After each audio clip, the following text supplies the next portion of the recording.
President Donald Trump is set to visit Jerusalem a day before Jerusalem Day and the 50th anniversary of the reunification of the city. Trump is reported to be scheduled to arrive on May 22nd and leave on May 23rd. Jerusalem Day is celebrated in Israel this year beginning at sundown on May 23rd until sundown on May 24th. Ynet News reported, after much speculation surrounding the precise date, White House marks May 22nd for President Trump's first official visit to Israel, where he will stay for one night.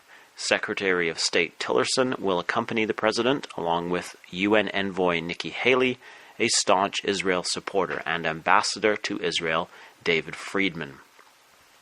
There is speculation as to whether Trump may announce moving the American embassy to Jerusalem on this trip.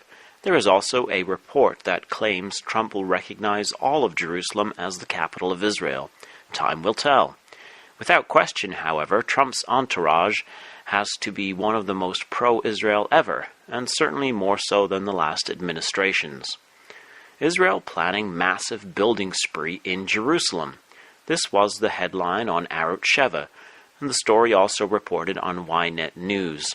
Israel is planning building 25,000 new homes in Jerusalem, including 15,000 more homes in East Jerusalem, in areas liberated during the Six-Day War 50 years ago, including Pisgat Zev and Gilo. Not only is this May-June celebrating 50 years since the liberation of Jerusalem during the Six-Day War, this coming November 2nd marks 100 years since the issuing of the Balfour Declaration by the British government, and December is 100 years since the liberation of Jerusalem by the British from the Ottoman Turkish Empire. Israel's biblical calendar was divided into periods of sevens. Every 7 days was the Sabbath day. Every 7 years was a sabbatical year when debts were forgiven, and every 7 sabbatical cycles, 49 years, was the Great Jubilee, when every man was free to return to his land of inheritance. These were the milestones of Israel's national life under God's law. I considered this last year on Bible in the News. The Jubilee was announced by a great trumpet blast throughout the land of Israel. It was a time of redemption, liberty, returning to the land of inheritance and to families. It was related to the Day of Atonement, and so to forgiveness and the renewal of the covenant. It was therefore also connected to solemn worship. While being a time of great rejoicing, it was also a time of travel up to Jerusalem for the Feast of Tabernacles. Isaiah 27 verse 13 prophesies of a great jubilee trumpet being blown.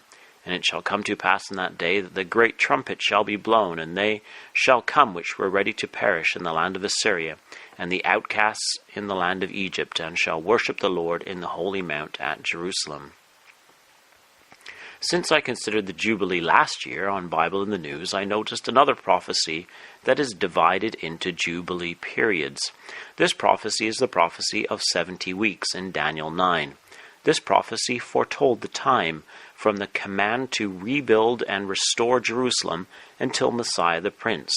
70 weeks is 490 days, which prophetically based on a prophetic day for a year is 490 years. This is 10 Jubilee periods. Another example of this principle was when Israel had to wander 40 years in the wilderness, based on the 40 days the spies had searched the land, each day for a year. Numbers 14 verse 34. Again, when Ezekiel had to lay on his side for the iniquity of Israel and Judah, he was appointed each day for a year. It would not have been possible for Ezekiel to lay on one side for 390 years, and on the other side for 40 years. So Yahweh condensed the time to a length suitable to the symbology. The 70 weeks, however, are broken down in the prophecy into periods of 7 weeks, 62 weeks, and 1 week. This first period is 7 weeks, or 49 years, from the commandment to restore and to build Jerusalem. This command went out in 457 BC, in the 7th year of the reign of Artaxerxes, Ezra 7 verse 8 and 12 to 26. So during the first return to the land at the time of Ezra and Nehemiah, there was a Jubilee period which marked the commencement and completion of the work. A further 9 Jubilee periods marked the completion of the work as listed in Daniel 9 verse 24. During the first restoration and return to the land, events were measured by the 70-week prophecy according to Israel's 7-year calendar cycle, including the Jubilee year.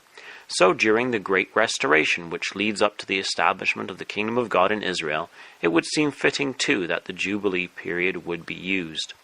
In 1917, Britain issued the Balfour Declaration, an issuing of a government policy to pursue the endeavor to create a national home of the Jewish people in the land of Israel. 49 to 50 years later, in 1967, Israel took possession of all of Jerusalem and the mountains of Israel, the area known as the West Bank. We are now in 2017, another Jubilee period on. The government in Israel is getting ready to move ahead with a massive building spree in Jerusalem, and the Prime Minister of the United States is about to make a visit to the land of Israel. Events continue to move forward at a rapid pace, and we will be watching with excitement and interest as they continue to unfold. This has been David Billington with you.